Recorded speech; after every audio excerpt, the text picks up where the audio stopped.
Anak tersangka kasus labu siam Cianjur tak mau sekolah, istri menangis bela suami. Kehidupan keluarga UA, 41, berubah drastis setelah insiden maut di kebun labu siam yang dijaganya di Kampung Bayabang, Desa Talaga, Cugenang, Cianjur, pada Sabtu, 28 Februari 2026.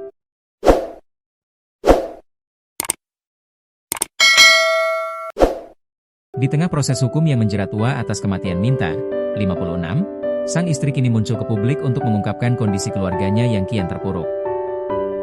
Melalui sebuah unggahan video di media sosial Instagram, istri UA menyampaikan permohonan maaf sekaligus pembelaan. Ia mengakui adanya kekerasan yang dilakukan suaminya, namun menegaskan bahwa tidak ada niatan untuk mencabut nyawa orang lain. Assalamualaikum WRWB, saya istri dari Bapak Ujang Ahmad.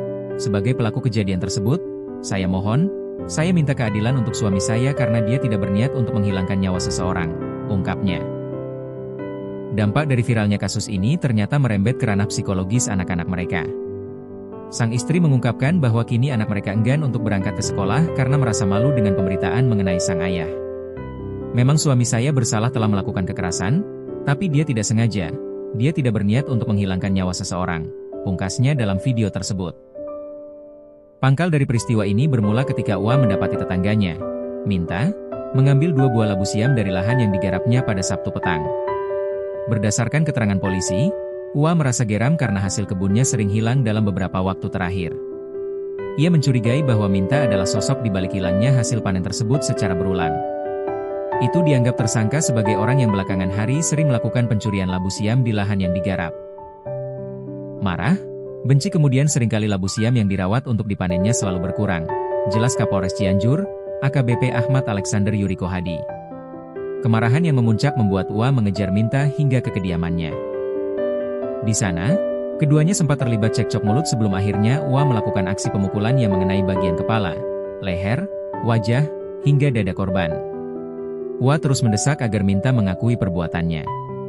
Penganiayaan tersebut baru berhenti setelah dilerai oleh adik korban dan warga setempat. Di sisi lain, keluarga korban Minta memberikan sudut pandang berbeda mengenai alasan pengambilan 2 labu siam tersebut.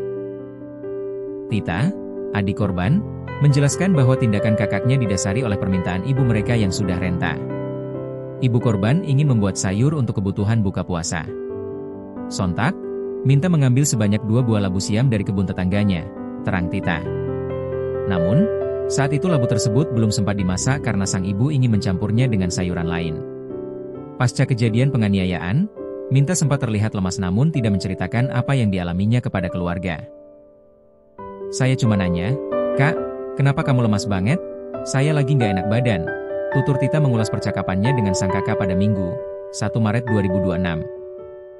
Kondisi Minta semakin memburuk hingga ditemukan pingsan di pinggir jalan pada Senin, 2 Maret 2026. Keluarga baru menyadari adanya luka lebam setelah Minta dirujuk ke RSUD Sayang Cianjur dalam kondisi kritis. Sayangnya, nyawa Minta tidak tertolong. Meski pihak keluarga tersangka memohon keadilan dengan alasan ketidaksengajaan, pihak kepolisian tetap melanjutkan proses hukum berdasarkan bukti-bukti fisik yang ditemukan. Hasil autopsi luar mengonfirmasi adanya luka memar yang konsisten dengan tindak penganiayaan. Hasil autopsi luar, benar ini hasil penganiayaan. Berawal dari upaya tersebut, penyelidikan kami jalankan, tegas AKBP Yuriko. Saat ini, UA telah resmi ditetapkan sebagai tersangka dan mendekam di sel tahanan untuk pemeriksaan lebih lanjut. Polisi kembali menegaskan bahwa aksi main hakim sendiri, terlepas dari alasan apapun, merupakan tindakan yang melanggar hukum dan akan diproses sesuai ketentuan yang berlaku.